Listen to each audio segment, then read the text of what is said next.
Hello, if you can hear me, let me know. If not, I should say something. Sound check. If you're tuning into the stream, post-stream, feel free to skip ahead. The video starts when the timer hits 0.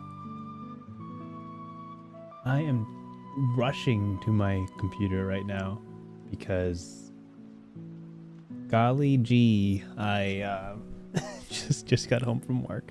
Hello, Aurora. Nice to see you here. I don't think I've ever seen you here, so welcome to the stream. Just give me a second to settle in, and I'll get this stream started. Welcome back, Splotchy Inc. Nice to see you. Now I'm just gonna run around a little bit more so I can get myself settled. How much time do I got? A little under 4 minutes? Sounds good to me.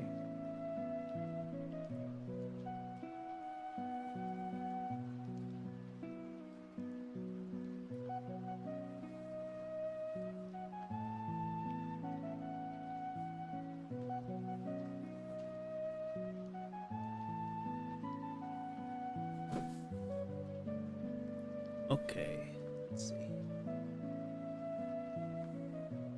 Now to load up absolutely everything in the background. I'm truly just stumbling through my computer and making sure. It's like when you have to clean up your room because you forgot that people are coming over. That's what's happening right now.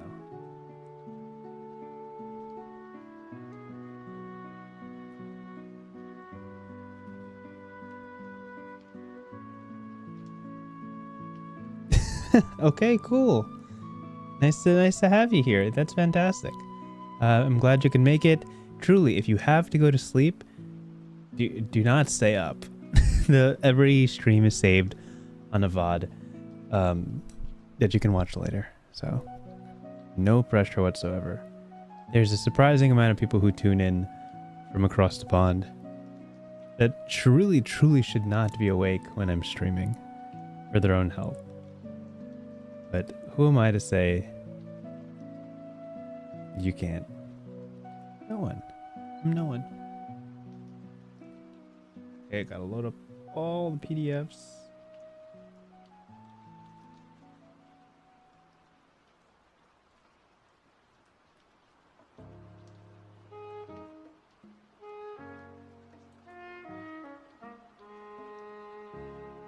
Okay, that's good. I think, yes, that's great. Start there. How much time I got? Okay, just a little over a minute. I can get there.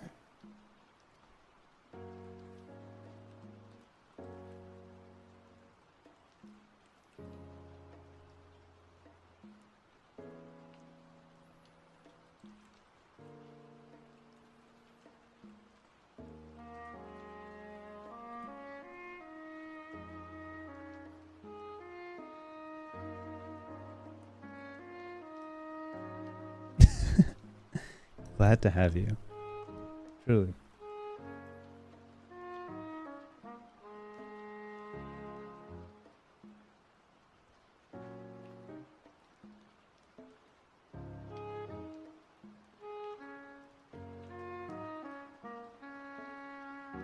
"30 seconds. I can see chat updating, but I'm not seeing any of the actual stream. Can you guys see the stream? I hope so. I'm definitely streaming.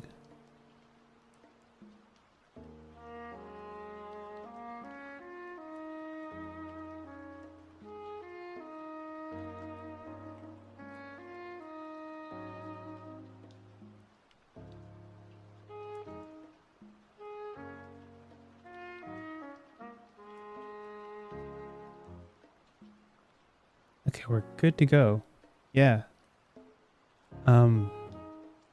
I guess maybe just refresh Wink and see if that helps at all.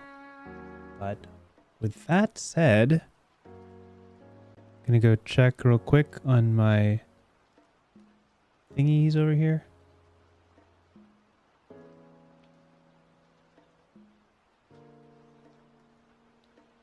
Cool. Okay. Well, welcome everyone. Let me get let me send you guys over Reboot your computer. You can. That's so crazy that you can hear and not see. What a wild thing. Oh, you can't see anything? Yeah, there's nothing I can do to help with that. Apologies. Anyway, let's jump into the stream. Not delay this any further. And of course, Wink, if you can miss the beginning, you could always just catch the VOD. I'll make sure it's posted afterwards. But welcome back. Welcome back to the 99 More stream where we cover 99 other tabletop RPGs today. Game number 57, I believe. 57, is this the one? Yes, it is. It's MythCraft. MythCraft is honestly, respectfully, truthfully, not a game that was on my radar. I got reached out to by Quasi Real House Publishing a little over 2 weeks ago, and they asked if I could advertise a project that they're coming out with, I believe, start of next year. And I told them I only really do live streams. I don't really do paid advertisements anymore. But I wanted to check out their stuff, and if it's cool, then I would take the opportunity to stream it just as a thing I can do on a Tuesday evening. In their generosity, they sent me all the materials that you would need to run a game like this, including the core rulebook, including a lot of the supplementary material, but they also sent me the Quickstart. The Quickstart is available on DriveThruRPG, which we'll showcase and check out before we dive into the actual PDFs. What I plan to do today is just go through the Quickstart, just get the bare bones foundational aspects of MythCraft, what it is, what the system's all about, and then showcase how big, how vast the material you can get for this game really is. Because I've checked out their SRD, I've checked out a little bit of their books, and it's truly expansive what they've already established with this game. So thank you for reaching out to the Quasi Real House Publishing team. Thanks for contacting me and getting me in the know. I'm glad to know about it. So, for people who do know about this game, I'm going in completely blind. Like, as blind as you can be. I get the general gist. I've read the description. I've read the cover art and things like that. But besides that, I don't really know too much about it. I do find that with more crunchy combat battle map type systems, an hour and a half long live stream is not the best medium to really convey what kind of game it is. So I will just be quickly touching upon things that I find interesting, and if this game seems interesting to you, I'll point you in the direction of buying it for yourself. So with that out of the way, we're going to jump into MythCraft role-playing game. Let me see if I can...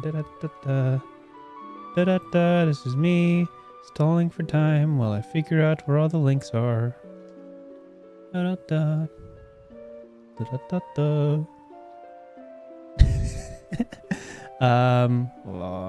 Yes, copying the links that I saved before. Again, it's like cleaning up your room 5 minutes before visitors come in.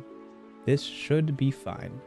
I'm gonna reload back into here, click over here, click that, click this. You guys will see none of this, thankfully. Let me just get this. Nope, not that one. This one. Stellar.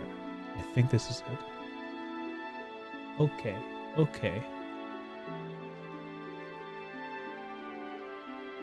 Yes, let's start here. Okay, cool. You're here. It's them. The real Quasi Real Publishing. It's you guys in the flesh.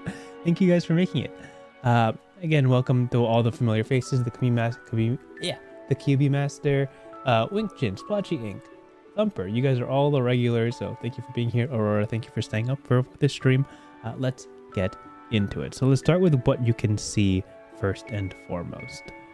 Content review. Yes, perfect. Is this good? Can you see things? Yes, you can. Okay, so this is Quasi Real House's DriveThruRPG. This is where you can see all their various titles, all the content they've already made for MythCraft. You can see that a number of these books are already on discount. You can see here the core rulebook, the creature compendium, the MythCrafter's guide, MythCraft starter kit, Legends of MythCraft, pre-built characters, and a quick start guide. Today we'll be looking at the quick start guide specifically. I have it here only because it was gifted to me out of the kindness of their hearts. And this is what we're going to be going through today. But they already have a whole lot of that material available here, as well as on SRD.mythcraftrp. MythCraftRPG.com. Here you can see a lot of the information that you would normally find in the core rulebook, readily available and conveniently already written out should you want to run this game for yourself and need an online resource. This is incredibly generous to give out. Not many games love to publish the true bones and the meat and bones of their games, just where anyone can grab it. A lot of this is usually behind a paywall, but you can see that most of this is just at your fingertips should you go to this SRD website, which is wonderful. All this to say, you can find more of their stuff here at MythCraftRPG.com, where there's a shop going on over here. You can find like the physical versions of this game should you so choose, as well as what I wanted to highlight, which is the MythCraft TTRPG Enhanced. This is what I was originally contacted to bring up and mention. This is launching January 2025, which is an expansion of the MythCraft RPG game that's already out. A bunch of cool things they want to do to really build on what the foundations that they already have, which include VTT stuff as well as just more publishing things. So feel free to check this out. All the links are in the description of this video. By all means, if you are a fan of this product, if you are a fan of this game, feel free to support them when the time comes, which is in about 2-ish months, something like that. Again, I'm going into this entirely blind. I've heard simply good things about it from the internet, and now I'm going to go dive in. Perfect transition. Professional transition. Here we go. Yeah, great. I wasn't sure if that would work. Okay, we're just going to page through this Quickstart guide. It's about 59 pages, which is pretty hefty for a Quickstart. I'm going to look at the table of contents real quick just to get a glimpse of what you can find in this specifically. Again, like this is just the bare bones outline of the game, and you can find much of the meat and potatoes on the SRD should you find this itself interesting. So table of contents just to kick us off. What is MythCraft? The game rules, which is from pages 6 to 15, so 10 pages of rules, just to understand the basics of how to play this game at your table. Maybe what differentiates it from other TTRPGs that involve the 20-sided die. And here we have a quick encounter that you could run. Pages 16 to 27, and then 30 onwards are equipment, creatures, and conditions. So just straight up stat blocks and pages of things that you can find as an adventurer. Pretty great resource. So let's at least bare minimum through in this stream, which is already like 10 minutes in, get through this first 15 pages and understand what this game's all about. Starting at the top. Did I miss any cool art here? Let me just make sure. And here's the team behind MythCraft, just to give you guys a highlight. I apologize for skipping this. Thank you for the people who reached out to me. Really cool of you guys to notice. And welcome, Wolfpack Nate. Welcome to this. Welcome to the stream. Welcome to the channel.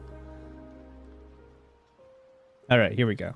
Welcome to MythCraft. If this is your first time playing, you want to quickly jump into action, then all you need in this guide, all you need is this guide and the Legend of MythCraft pre-generated character sheets. The 4 chapters of this guide are designated to get you playing MythCraft as quickly as possible. Chapter 1 explains what a tabletop role-playing game is and the expectations that you should establish with your friends before playing. Chapter 2 includes the basic rules of the game. Chapter 3 has a brief adventure designed for level 2 heroes, and you can find pre-made character sheets at mythcraftrpg.com. Finally, Chapter 4 explains the process of character creation if you want to design your own characters. Appendix A contains a short list of weapons, armor, and magical items that you might need for your adventures. Appendix B includes a few monsters to fight, and Appendix C lists all of the conditions that you might encounter in gameplay. I will preface before I read this that I have a background in D&D 5th edition, pretty much only that in terms of tabletop battle map combat-based games involving medieval fantasy. I'll likely be referencing it quite a bit just as a point of reference for people who are like me and only really have experienced D&D for long periods of time. So if I anecdotally refer to things as I understand them through D&D lenses. Bear with me. Preface. Quasirol says, we will extend the thanks to our community who gave glowing reviews. Thank you. Honestly, if you don't need to dox them, but if you give me the name of the username, I'll probably know who you're talking about. There's only like 10 people who still watch my videos. Preface. What is MythCraft? MythCraft is a tabletop role-playing game. You and your friends will post... Oh, we already know this stuff. This is fine. We know this. We know how to play tabletop games. Fictional setting, team up on grand quests. When you attempt something that has a chance of failure, rely on dice to determine whether you succeed, fail, or have a mixed result. Each of you will be better at some things than others, so playing to your strengths will make you more successful. The role of the MythCrafter is what we usually refer to as the Game Master, other games Dungeon Master, Keeper, things like that. You'll need a group of friends, 3 to 7 people. That's interesting. Great, cool. I don't usually see 7. 7 is bold. You know how like people watch Critical Role and think that's a normal size table? There's no way that's a normal size table. I remember the first ever session I ran of tabletop RPGs, which was when we were just learning 5th edition. I had my first ever table for D&D had 8 people, and golly gee, that's too many people. That's too many people.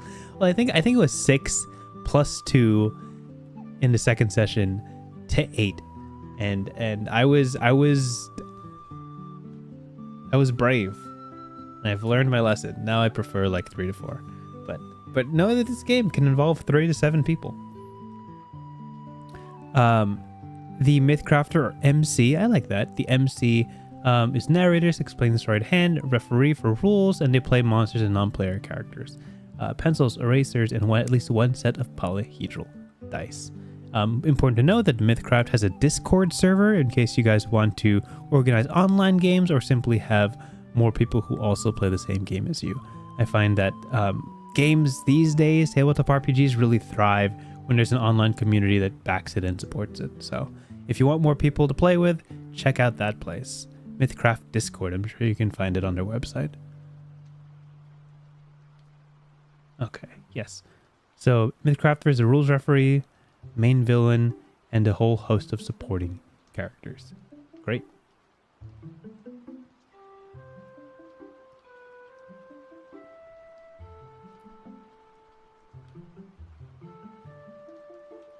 Splotchying says the highest I can GM is 6 at most. I feel that 6 is my limit. I've been GMing for 7 years. Oh my gosh, that's a long time. 7 years now, and I straight up say no to 7 people. Like, just point blank, no to 7. 6 is a stretch. 5 is fine. When 7 people are at the table, I honestly feel like they get to play 30 minutes out of 4 hours, because there's simply so many people. But anyway, rules of MythCraft can be divided into 3 categories: combat, exploration, and social encounters, with combat having the most intricate of rules. You may resolve some situations through shared improvisation, of course, haggling, persuading, things that don't require dice rolls, and depending on your style of the table and the MC's discretion, you might make a die roll to determine how successful you are at haggling. Neither approach is more correct than the other, and both approaches can be utilized multiple times in a single game session. Oh, I get it. Role-playing and role-playing. Yes, you don't always have to rely on the dice. Specific beats general, I know this. Always round up, cool, good to know. Overcoming DCs, DC is a familiar idea to me. Making an attack or ability check, those are also very familiar. So it's a succeed when higher type game. There's some games that I'm still trying to wrap my head around where the success is when you roll below the DC, like you roll under systems. It's not all that intuitive to me, but I get it. I think Into the Odd is roll under. We just covered that with Indestructible, so I really should remember, but cool. This is familiar to me. Difficulty class, you gotta roll higher to beat it. Base, cumulative, and transformative. What does this mean? When you see the word base, it means that this is the default instance of an ability. Might be modified by their ability. Sure. When you see plus or increase, whether it is in reference to more damage, increased range, additional dice, or something else, the effect is cumulative. Sure. If something says is or becomes, then it's transformative, overriding any previous abilities, damage, range, and the like. Sure, that makes a lot of sense to me. For in D&D terms, this would be like plus your proficiency or plus your intelligence in terms of increase, and then becomes would be like when you cannot roll below a 10, you know. It's when the number simply changes to the ceiling or floor.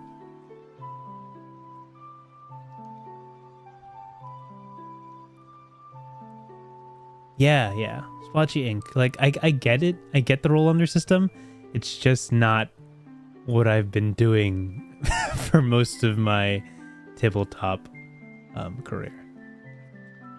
It's simply, if I started with it, obviously it would make a lot more sense to me, but I get that the idea is that the higher your ability score, basically the bigger the umbrella of success that you've made for yourself with the higher number.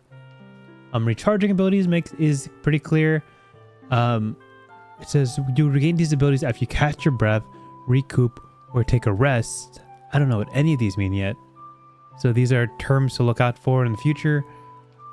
2 per rest means that you can use the ability twice. When you take a rest, you regain it.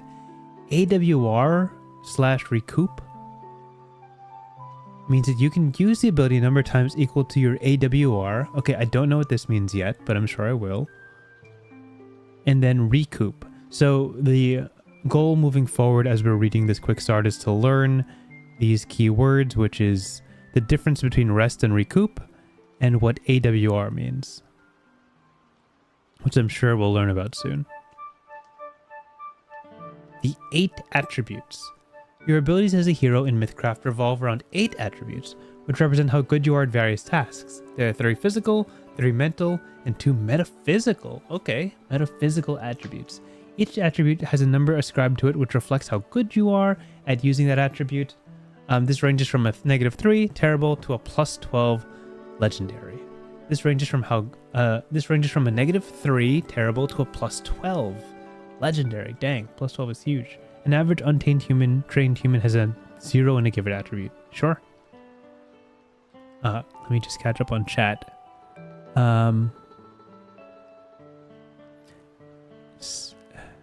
How do you say your name, my friend? Scooty? Scooty7 in Vegas? Welcome to the stream, first and foremost. Yeah, I do understand, like, people who run bigger table counts in the expectation that someone's not going to be available, so you end up with a lower amount. I get that, but also I like setting up the party small in the first place and just making sure everybody's there. I feel like I can plan for hours for somebody's attendance, and I'm not willing to run if they're not there, because then my prep is all kind of wasted. I get it. People do it, and it makes sense. But I think over the years, it has not been my style to plan for people to not be present. AWR is awareness wisdom. Oh, thank you, Josh.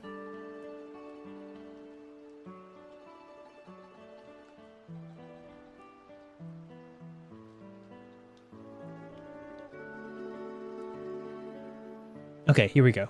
Physical attributes. Strength. Yes, we know this. We know these things. Lifting, pulling, dragging, and undergoing strenuous exertion. Dexterity, nimbleness, good reflexes, maintaining balance, and motor function under duress. Okay, those are both pretty familiar to us. Oh, okay. Strength, dex, endurance. So instead of constitution, we have here endurance. Withstanding harsh physical withstanding harsh external conditions and enduring long-term physical strain. This also determines or affects how much HP you get. Okay, so pretty analogous to the constitution we're already familiar with. So let's go here. Awareness, AWR. Oh, there it is. Right there. There you go. we said it. There, thank you for always a good mark when a term that you are looking for is truly just on the next page. You can't go wrong. Picking up on sensory details that warn of danger, deceit, and the like. This is the attribute that measures your skill at observing and interpreting the world around you. Intellect, wealth of knowledge, your capacity to quickly consume and accurately retain information. Yep, this makes sense. Charisma, projecting your desires, your confidence, and your force of will to your advantage. Personal magnetism and your ability to sway people to your views. Metaphysical attributes. Luck. Cool. Luck is an actual stat. How will they incorporate it? Having things go your way even when they shouldn't. This attribute sways fate in your favor and grants you a special ability. You may re-roll 1d20. Again, first number is how many dice.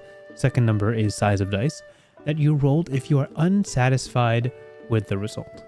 You may use this ability once for every 2 points of luck that you have, regaining all expended uses upon taking a rest. See page 15. Okay, so we're going to learn about the rest later. Interesting that luck recharges on a rest. And the fact that this spends 2 points of luck to reroll means that there's probably uses for 1 point of luck. I guess we're going to find out soon. If your luck is lower than 0, your luck can be lower than 0? Ah, I see. But you can't re-roll if you don't have 2 points of luck. So if you have 1 point of luck, you can't roll to negative. You can't push your luck to negative to re-roll, I don't think. That doesn't... Okay. I'm just thinking out loud.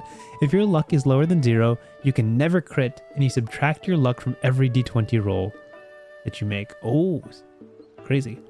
If you have one or more luck, your crits become stronger. Oh, sick. Add your luck score to critical damage that you deal.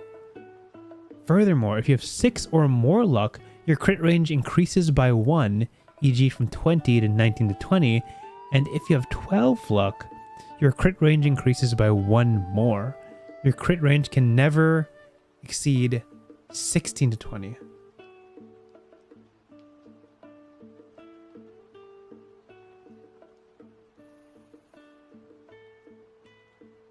How do you get to 16 to 20? I'm guessing it's got to be like class features or lineage features that get you to 16 to 20. Because as I understand, when your luck is at 12 or higher, the crit range increases by 1 more to 18 to 20, right? So there have to be other features in the game that get you to the 16 to 20, which is ludicrous. That's like 1 in 4, right? 16, 17, 18, 19, 20. So 5 out of 20. So 25% chance to crit. Crazy stuff. Cool. My first impression of this, which I don't know, which I don't know if we're going to find out. I'm just kind of spitballing off the top of my head, is that this luck feature seems pretty geared towards attacking, right? So like you roll an attack, roll that d20, and your crit range is really the significant part here. So I'm curious if they have a counterpart to luck that benefits things like saving throws, I guess. I don't know yet if this game has saving throws, so I can't know for sure. But like how like Fireball doesn't scale with crit range, it's interesting to me that luck doesn't benefit things like that. But this could be a game where there just straight up isn't saving throws. But they did mention DCs earlier, so I am curious about that. Also, you can crit on skill checks. Oh, sick! Yeah, I like this. I like this. Add your luck to the critical damage. So when you crit on a skill check, I guess we'll learn here, right? We'll learn in this section, literally on the next column. I shouldn't brainstorm. I shouldn't like think out loud too much because I figure my questions will be answered in like within a page. But this is cool. I like that luck is like a formal stat. We kind of just spitball homebrew luck in my home games, which is just roll a d20, no mods, call it. Anyway, coordination. What is this? How is this different from dexterity? Your overall ability both physically and mentally to process information and act on it. This is neither they just called me out. They literally just called me out on thinking that. This is neither Dex physical nor AWR mental, but a separate mechanism by which the game tracks your capacity to act. So, explain that to me. For every 2 points of coordination that you have, you gain 1 additional AP. What is an AP? Additional AP at the beginning of your turn, explained on page 9. If you have -1 or -2 coordination, you lose 1 AP. Okay, so I'm taking a wild guess. AP means like action point or something like that, right? That's what I'm guessing. So for every 2 points of coordination, you gain 1 additional AP. If you have -1 or 2, you lose 1 AP. If -3, you lose 2 AP. That's a lot of AP. So if we can lose 2 AP, can I make the safe assumption that you have 3 AP at the beginning of your turn? And then it can go up to 4 AP or 1 AP? Interesting. So coordination is like your ability to maximize your turn. Interesting. Okay. That's a neat stat. I like that. I wonder if coordination can go higher than 2. Well, for every 2 points. So it can. What if I just max coordination? Is that a viable strategy? Just so I can have so many action points? Defenses. Your character has 6 defenses that they might use when being attacked. 5 of the 6 are linked to specific attributes. You can improve any defense by equipping armor, using a shield, or gaining special talents or other abilities. Even when attacked, if you are hit if the attack roll equals or exceeds your relevant defense. 6 different defenses? I'm so curious. What does that mean? Whoa, look at that. Armor rating. Right. Reflexes, fortitude, anticipation, logic, willpower. This reads like saving throws, but it's armor. So So I think that's... I don't have an opinion yet. Let me read. AR, I shouldn't have an opinion yet because I haven't read it all. AR represents your physical capacity to block or avoid direct hits. Sure, that makes sense. So weapon swing, use armor. Reflexes represent your nimbleness and ability to dodge out of the way of some attacks like a stream of acid. Okay. So it's like it's like an armor score related to dexterity. Yeah, it's interesting. It's kind of like saving throws, but not really. Fortitude, of course, ties to endurance. Anticipation, yeah, there it is. Anticipation is awareness. So this is like your ability to be surprised. I see that. I get it. Log is logic. Yes, logic. Demonstrates your skill at thinking clearly under duress. And willpower. Yep, willpower is charisma. Neat.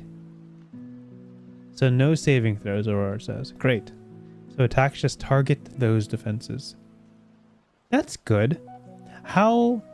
If you were to ballpark a percentage of all the types of attacks and things that your character goes through, what percentage deals with armor rating and what percentage deals with the rest? Because my gut says that armor rating is like 50% of all enemy threats, and each of these are like 10% of enemy threats. So like 50, 10, 10, 10, 10, 10. If it was like 20 across the board, I'd be very surprised. But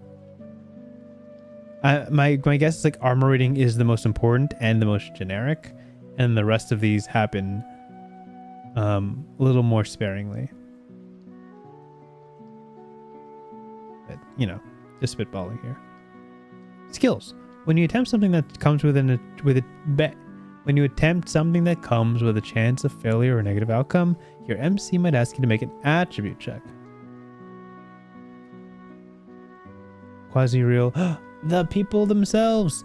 I would say the majority are armor rating, but there are talents that individuals can take that let them use the other defenses in place of their AR instead. Oh, that's nice. That's nice.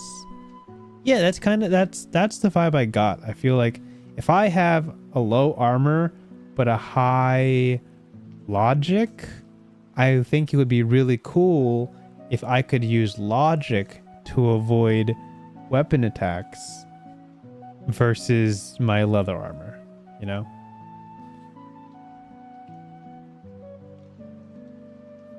Okay, so it is pretty close to saving throws, but it's nice that you've compressed it into like a singular category. Like armor class and saving throws are basically the same thing, basically, except you can't really roll to modify. I'm being dumb. Let me just learn more about this game. Like attacks, attribute checks involve rolling 1d20. MC will only ever ask for one of 7 attribute checks, which are these. Nobody ever rolls for coordination. Right. So coordination is like in a different category because coordination applies to action points and not these. Am I safe to assume that coordination has a different scale? I'm sure I could look at one of the pre-made sheets and find out.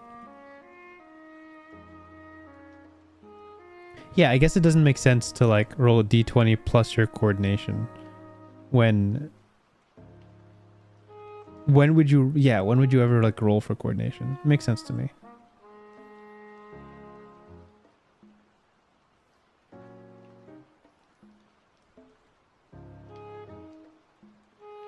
Whenever a rule or ability warrants using a specific skill, the rule will signify this mentioning the skill immediately following the attribute, such as Ka persuading.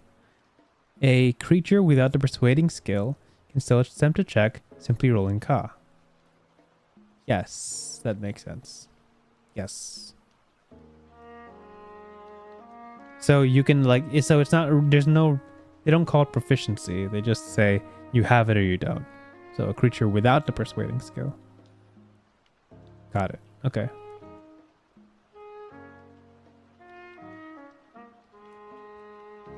Yeah, so attribute checks can be flat attribute bonuses. But when you use skills, you would add the attribute plus the skill, which means a greater chance of success. That makes sense. Great. So what are these skills? Is there a list of them? There are, right here. That's so many. Look at that. That's crazy. That's a lot. Okay, let's not process this yet. You have a variety of skill points granted by your background and your profession. Your lineage and talents occasionally give you skill points as well. When your MC asks for an attribute check, and one of your skills associated with the attribute is situationally relevant, you may add that skill. Right. Right. Okay, so there's so many skills.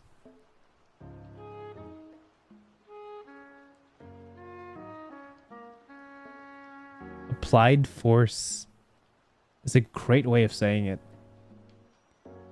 Because applied force is not really athletics, right? I thank you for differentiating, because athletics is like what an Olympian would do. And applied force is like what a construction worker would do. You know, there's a difference, and 5th edition at least doesn't really delineate between wrestling someone to the ground versus pushing a stone door. Menacing is strength. Yeah. And sprinting is strength. Oh, cool. Sprinting is strength. Balancing, contorting, dancing, sneaking, tumbling is dex. Distance running, forced march, animal handling.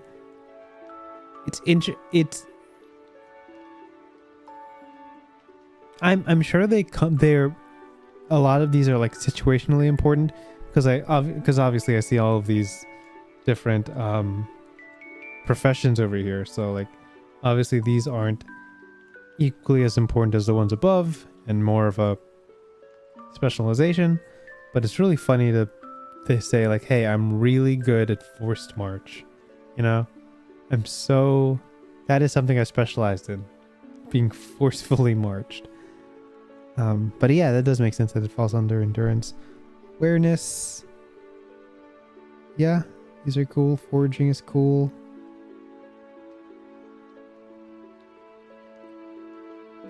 Politics of blank is cool. I like that. These are probably things given to you by like backgrounds and talents and things like that, right? Can't imagine you would pick that. Economics. Stellar. That's cool. Yeah, that's interesting. Evading is an intelligence check. There are stars on this page, but I don't know what the stars mean. Where do I find that? Oh, there's more. Oh, skills by tag. Okay. Where's the star? All of these are starred, but I don't see what the star refers to. Am I blind? There's a bunch of stars here. I just don't know what star means. Is it at the top? No, I just don't know. Maybe I am blind.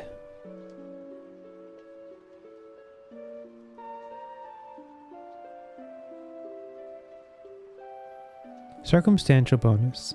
If you perform well on one skill that impacts another skill, your MC might grant you a circumstantial bonus on the second skill check. Yep. Might be as low as 1 or as high as a 5. Yeah, that's like sequential skill checks. Cool.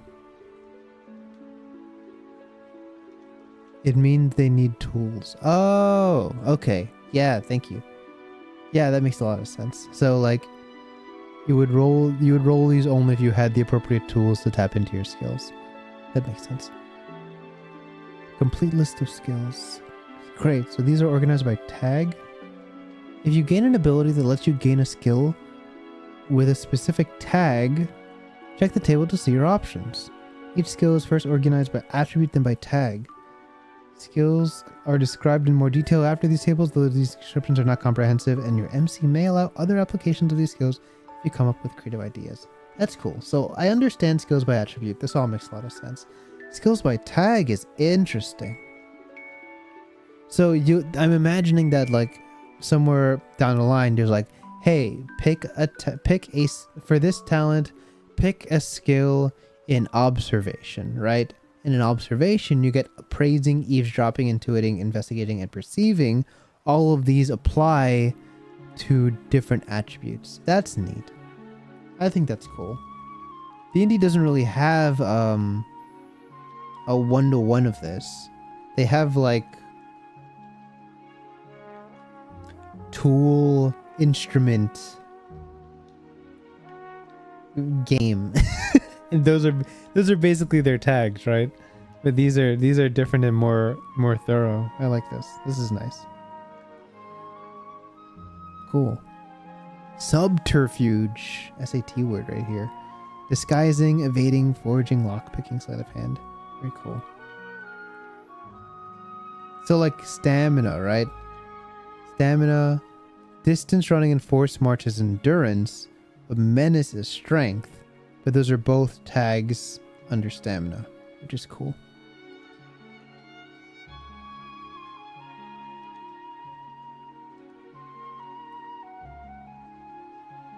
Nice, nice, nice. Combat. All right, boys and girls, let's get into combat. Time to lock in. Okay. Time to put on my big brain hat. Now we gotta be smart. Time to be. Let me drink some coffee. Then I can be smart as we step into combat. Usually, when I cover combat in these live streams, I get lost in the sauce and there's too much to process. But apparently, this page 9 and learning about combat ends in 5 pages. So I'm very impressed at how you managed to condense it into 6 pages. I'm about to find out how. Okay. I'm only going to really talk about things that surprise me or like are things that I'm not already familiar with. I kind of generally assume that a lot of my viewers already understand D&D 5th edition as a concept, mostly because this channel used to be a D&D channel. So I apologize if I do skip over concepts that you don't entirely understand. If you'd like to spend more time reading this, I've linked the Quickstart that you can check out yourself. And also you can always check out the SRD for these same things. Okay, so big stretch combat. All creatures act in initiative order. Sure. Each round represents 10 seconds. Sure. So 6 rounds in a minute. And in the narrative, you can assume that they all happen more or less simultaneously. Sure. All roll initiative. Initiative determines order in combat. Initiative is an AWR check. Oh, it's an awareness check. Cool. So it's not dexterity. It's not like how fast you move. That's a good way to take away a little bit of power from dex, which is famously very strong in D&D. So 1d20 plus awareness, and then ordered by highest to lowest. Right? Split ties with whoever has higher awareness. And then just roll tiebreakers with d20s. If you're encumbered, you must set down all items that are causing you to be encumbered before you can equip a weapon and a shield. Wow, that's a mighty penalty for encumbrance. Action points. Okay, let's talk action points. Action points. Adventurers track their capacity to perform different actions using action points, AP. AP is used for most actions such as moving, attacking, battle maneuvers, magic, and using objects.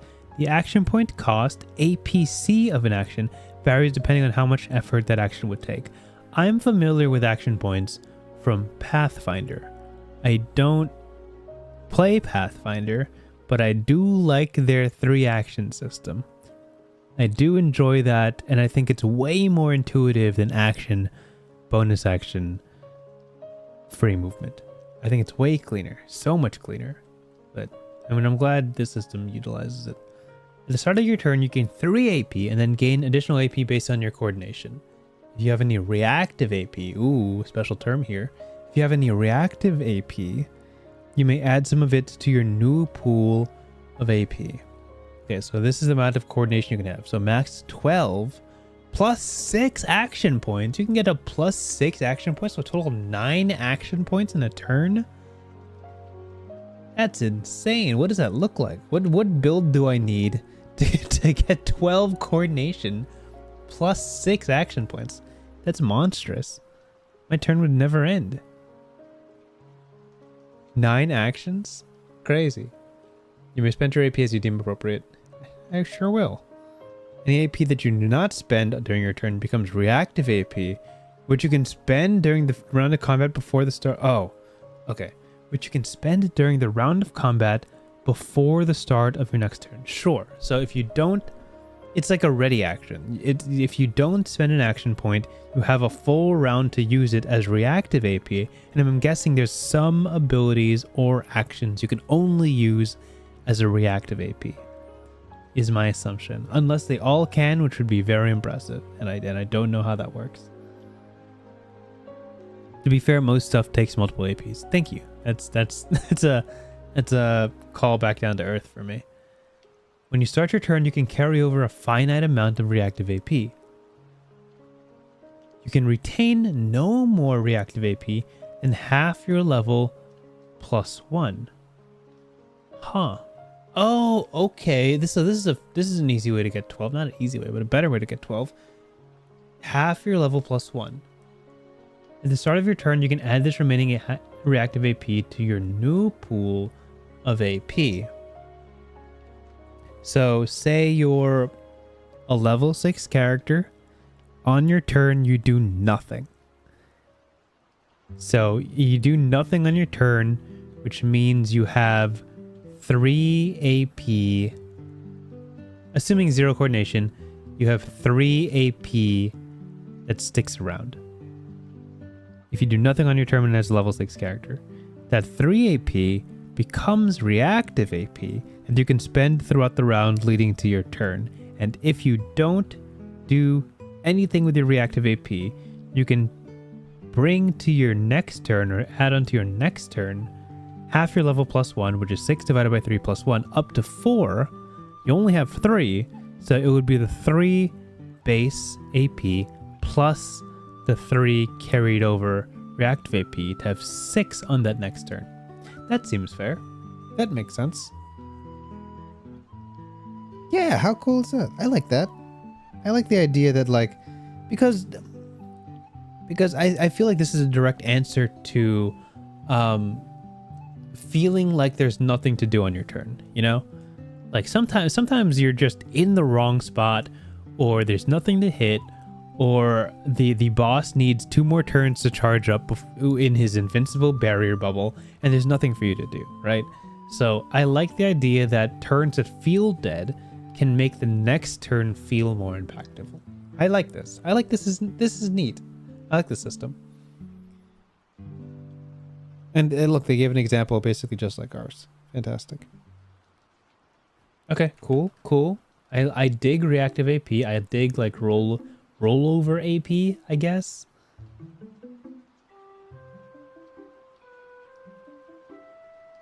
Okay.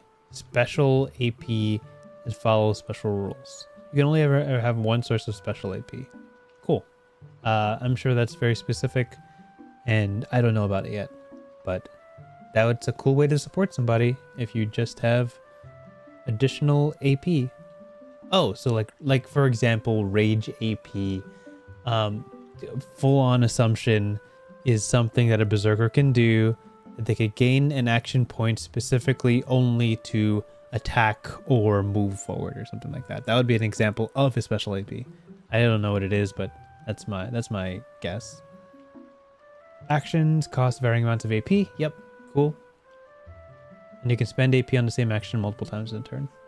Nice, great. So you could do like move. Oh look, speaking of, all adventures start with a base speed of 20 feet. Oh, 20 feet. Interesting. I wonder if this game uses like 5-foot grids. You can spend 1 AP to move up to your speed. That's so interesting. 20 feet is such a different movement than what I'm used to. Because 5th edition is 30 feet and then Pathfinder is 25 feet. So 20 feet's even shorter. Which means that your battle maps can be just a little bit smaller, which is nice. Aurora says, oh, you had the Rage AP's function guess spot on. Thank you. Called intuition. Good game design. That's what it is. It's a good game design. Okay. If you have swim, climb, or burrow, you can use that as kind of movement as well. You can combine movements. Ooh, movement check. Hold on. Wait, I gotta put on my big brain for this.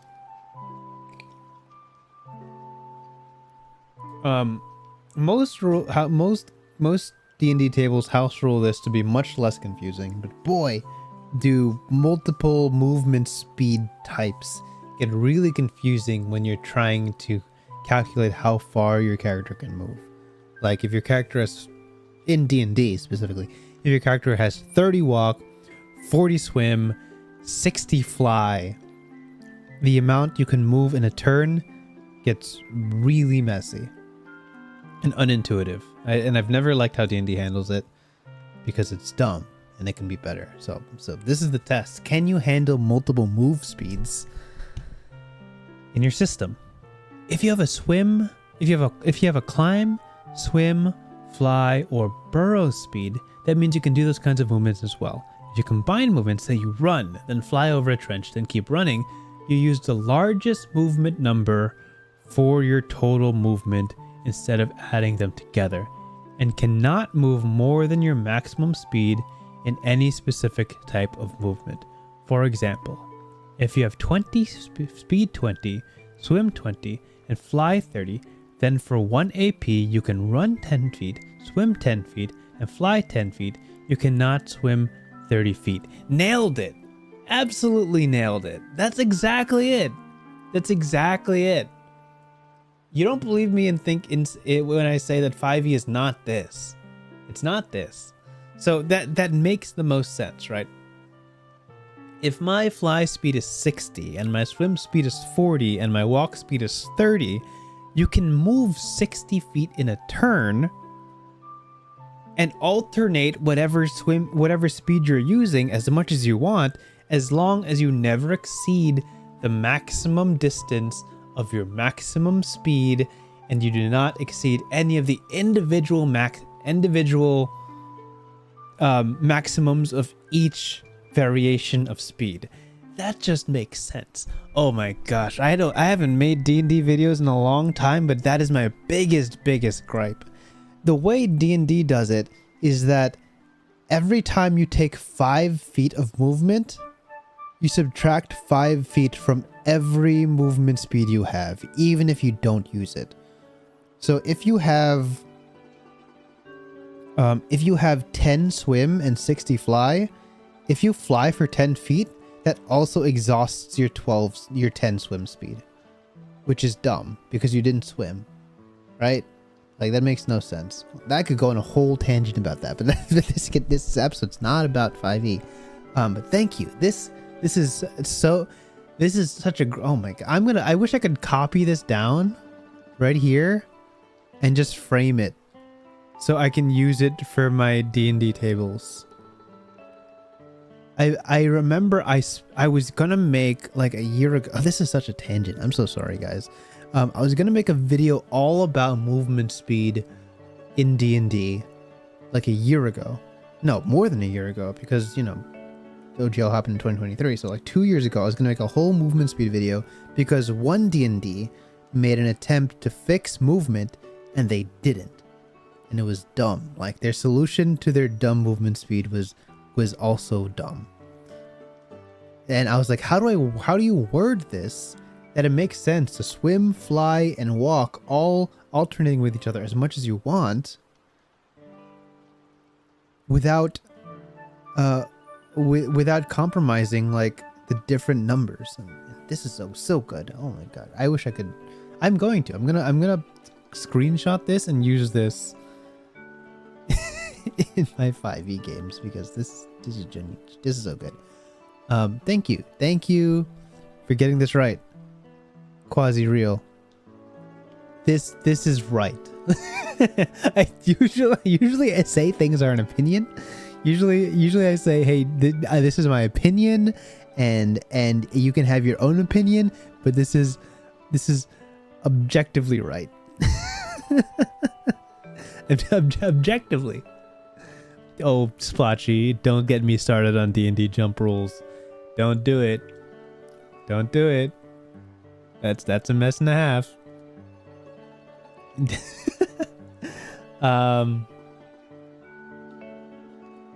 Yes, this is fine. This is fine. This is all good. Don't. Okay. While moving, you may need to jump. You cannot jump farther than you can move. Makes sense. Your vertical jump is 3 feet plus a number of equal to your strength. Your horizontal jump distance is double your vertical jump distance. Horizontal jump is double. Great. Yeah. Cool. Yeah, that makes sense. It's super nitpicky, and I wonder if you mention it in your core rule book, but do you ever talk about like arm span or like reach distance? I know that's also very, very finicky, and it's like the only way being tall is like mechanically beneficial, like reach distance higher than your jump distance, but that's so in the weeds. Stellar. Moving through creatures, treating as difficult terrain. Oh, you still use difficult terrain as the term. Fantastic. Great. Cool. Yes, this makes sense. 3 sizes larger? That's big.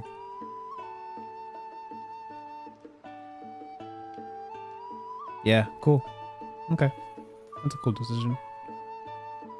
Like, I know D&D is like 2 sizes larger, but that's fine. Weapon attacks. Each weapon specifies how many AP it takes to make an attack with it. Cool. I don't even know. I don't know Pathfinder well enough to know if it does that. But that's cool. Just weapons that are more cumbersome take more AP, but deal bigger damage. Nice. Some have set numbers of AP and others have high APCs. Attack. I know what this means. Action. Point. Oh, what is C? I can't remember. Let me look it up. Costs. Okay. And others have high APCs that you can lower through training. Examples. Oh my gosh, I only have 30 minutes left of this stream, and I'm not all the way through. A dagger always costs 2 AP. A longsword costs 5 minus strength, minimum 2 AP. Oh my gosh, I'm doing arithmetic here. 5 minus strength, minimum 2. 5 minus strength, minimum 2. So 3 strength will get you down to 2. You need 3 strength to use a longsword efficiently. Okay, cool. Yeah. That makes sense. This means that it costs 5 AP to use a longsword, but you subtract your strength in that number to a minimum of 2. Great. Morningstar's 5 strength minimum 3. 3 is harder, but has the hand and a half tag. Hand and a half tag to reduce the point cost by 1, minimum 2. This means if you're using the Morningstar with 2 hands, you can attack more efficiently. Hand and a half means that using 2 hands reduces the attack point cost by 1, minimum 2. So you can get down to 2 with a Morningstar. You just need to use 2 hands. One-handed is 5 strength, minimum 3, but two-handed is minimum 2. Okay. Yeah. That checks out. Cool. Well, that's interesting. So an attack. I wonder if there's any attacks that use 1 action point, or is that too cheap? You know, is that too small? I'm also curious, since action points are so important, right? If I'm thinking about the 5th edition curve, a lot of marshals get their second attack at level 5, right? So if I wanted to attack twice, then I would need 5 action points. Well, technically only 4, but then I wouldn't be moving. So I wonder what the curve looks like in terms of like how quickly your coordination rises, and if that matches with your level up advancements, that by a certain mark you're guaranteed to be able to swing twice. Does that make sense? Like, how does coordination scale to make sure that the power fantasy of swinging twice is achieved at a certain benchmark? Is my kind of brainstorm thought on this, because I feel like if I wanted to be a marshal, I would be speccing into coordination quite heavily, because attacking is king, you know? I'm curious how much of an investment it is to spec into coordination. And can you spec into coordination? I don't even know. Quasi-Real says you can take a talent at level 1 that lets you make a second attack for 1 AP. So technically level 1 you get 2 attacks. Oh, sick. Cool. Yeah, that's really good. I'm not sure where it is in this, but you're limited to how many points you can put into each stat, each level. Cool, that makes sense. I'm curious. I don't know if that would be if advancement would be in the Quickstart, but makes sense. Spells will specify how much AP you need. Makes a lot of sense. Also required to spend SP. Oh, I don't know what SP is. I'm guessing spell points is my assumption here. SP. Cantrips, chants, and prayers specify how much AP you need to use them. They do not cost any SP, so they can be done as many times as you wish. Sure. So SP is kind of like spell slots, is my guess, but there's probably spell points. Rituals and invocations take a significantly longer time to cast. Each ritual will specify how long it takes to cast it. Sure. Good. Clean. Critical hits. Ooh, interesting. When you roll a d20 and a number is a 20, this is considered a critical hit. Conversely, if you roll a 1, critical fail. Right. When you make an attribute check, if you critically fail, then the worst possible outcome of the scene befalls you. Right. If you crit on an attribute check, then you achieve the best possible outcome. Yes, crit does not defy reality. Yes, perfect. When making an attack, you automatically miss on a crit fail. Cool. Automatically hit on a crit. Yep. You crit on a weapon, you deal critical damage. When you deal... Okay, interesting. When you deal critical damage, maximize the amount of damage you would normally do, including any modifiers, and then roll your damage dice a second time. Great. I know that's a common house rule. It's nice to see it in a book. That's a really satisfying way to make sure that crits feel powerful. Because, you know, rolling a 4d12 and rolling 4 1s is kind of anticlimactic. Furthermore, you add your luck to your damage total when you deal critical damage. That's crazy damage. So let's pretend 1d12 plus 1d6 plus strength averages to about a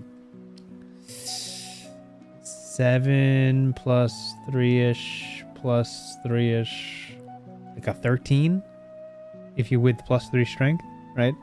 And then if you crit, then it's a guaranteed 12 plus a guaranteed 6, so 18 plus 3 guaranteed 21, already almost double, plus the roll, so add the 13 on top of that. It's like 30 something damage. Nice. Feels good. Various abilities let you expand your crit range.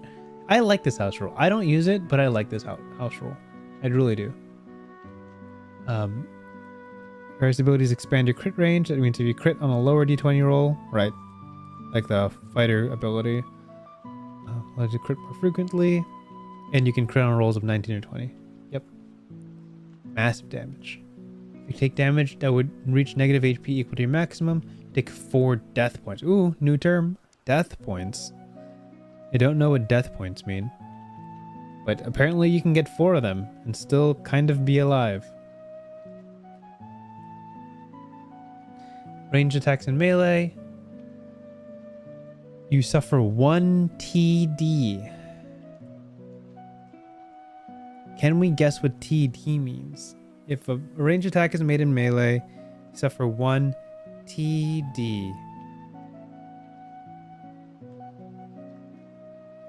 Total difficulty? It's not touchdown, I'm sure of that. You suffer 1 touchdown. TD. I think it's a fun game to guess what abbreviations mean before you learn them.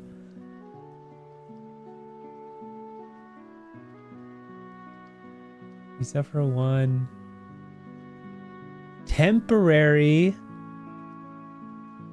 disadvantage. TD.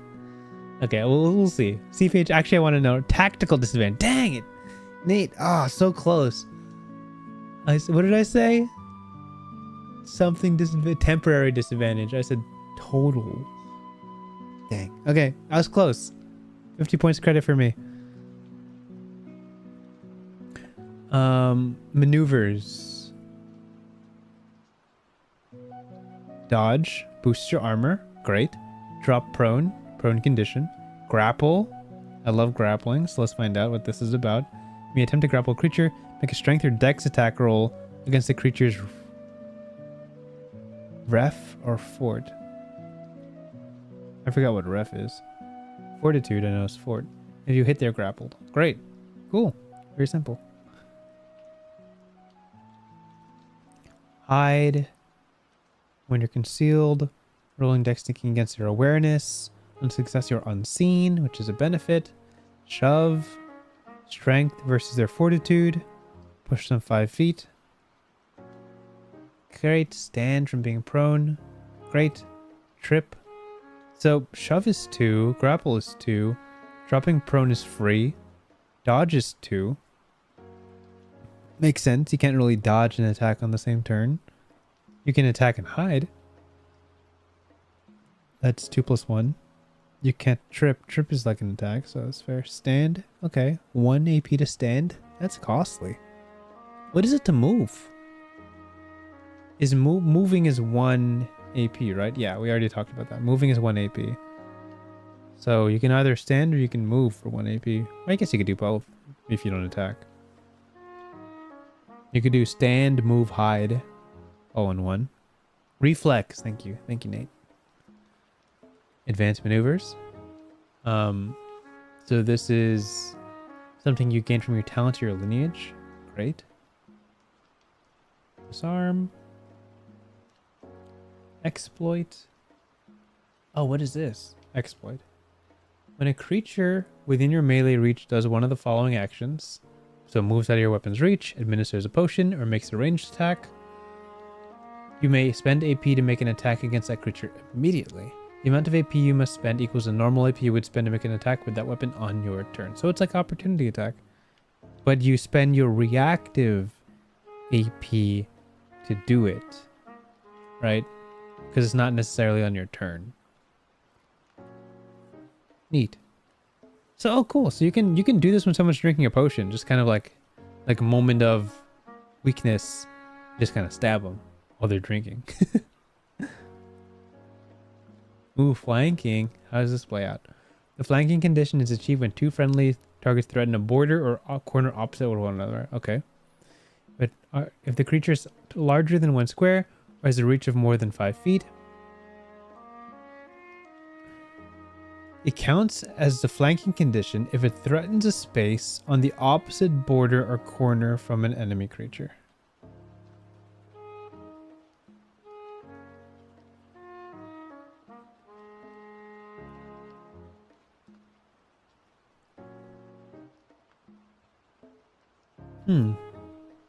If it threatens a creature on the opposite border or corner from an enemy creature.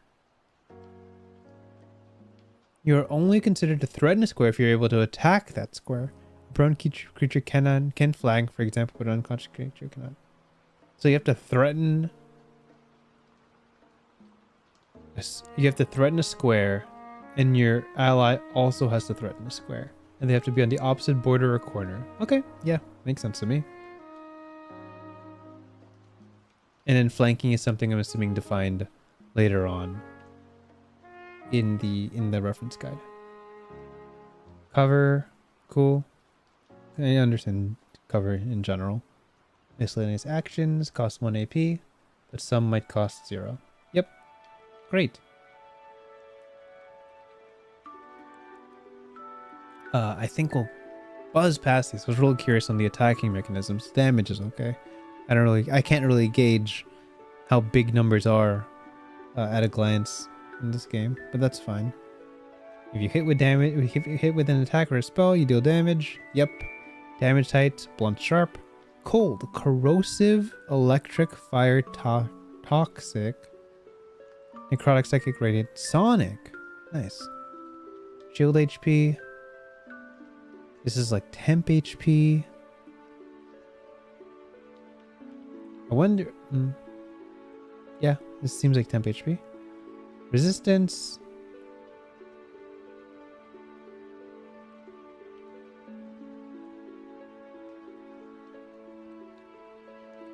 If an attack deals multiple types of damage and the defending creature has resist against one of those damage types, check if the attack would hit without the resist bonus.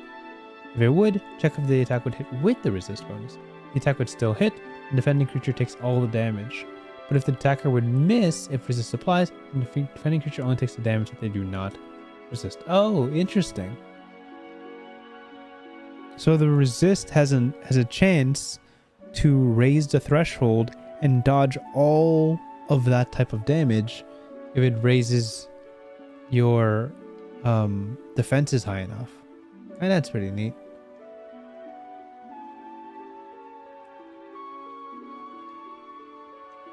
If an attack would deal half damage on a miss, but a defending creature has resist against it, they take no damage. Sick.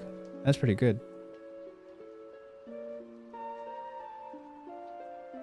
Vulnerable.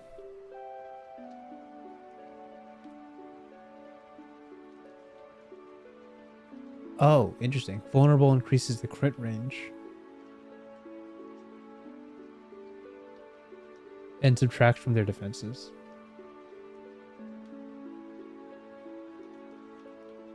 Nice. Okay. This is not too important to me because I don't know number values. Damage. Induction, damage threshold applies to structures and vehicles. Sure. Dying. Okay, dying rolls. Dying rolls very quickly. Gotta make it through a couple more things before we finish the stream. When you are reduced to 0 HP, you begin dying. If you end your turn with 0 HP, you gain 1 death point. If you take damage and have 0 HP, you gain 2 death points. When you have, okay, so 8 is the threshold. While catching your breath, you do not gain death points. And if you end your turn with 0 HP, each time you recoup, remove 1 death point. Each time you rest, remove all death points. Huh.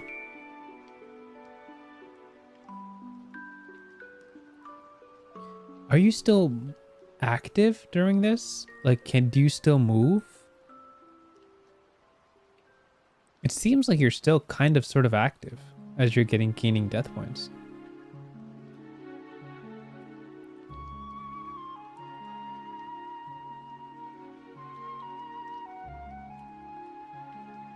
When you knock someone unconscious, they regain 1 HP, so they don't deal with death points and become dazed, stunned, or unconscious.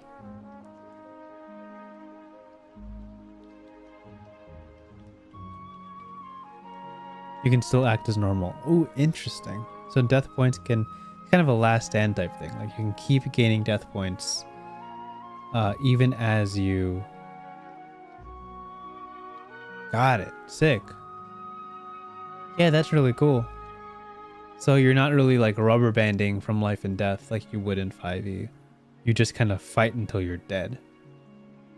Nice. Mounting rules, I'm not going to look too much into. Truly. I'm sure you did it well. I'm just going to assume you did it well. Doesn't really matter to me. Because mounting is its own complicated thing. Lots of mounting rules. Yep. Of course. Yep. Tactical advantage. Situational bonuses and penalties you can get in battle. +1, -1. Can accrue indefinitely. Sick. I know D&D really tried, D&D 5e specifically, really tried to avoid the -1s, +1s, -2s, +2s that are like temporary, simply because people hate doing math in those situations. But, you know, they're useful.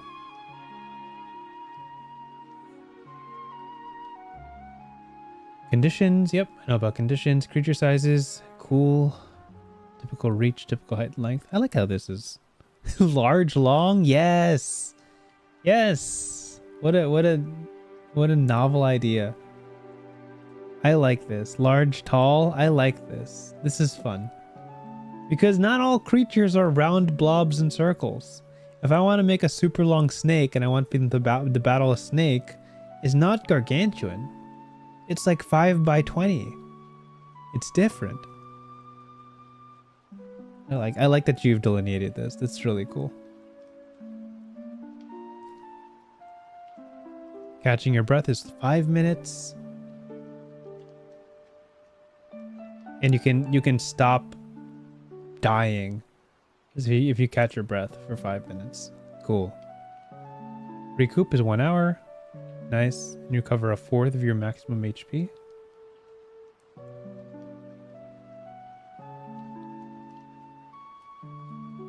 Nice.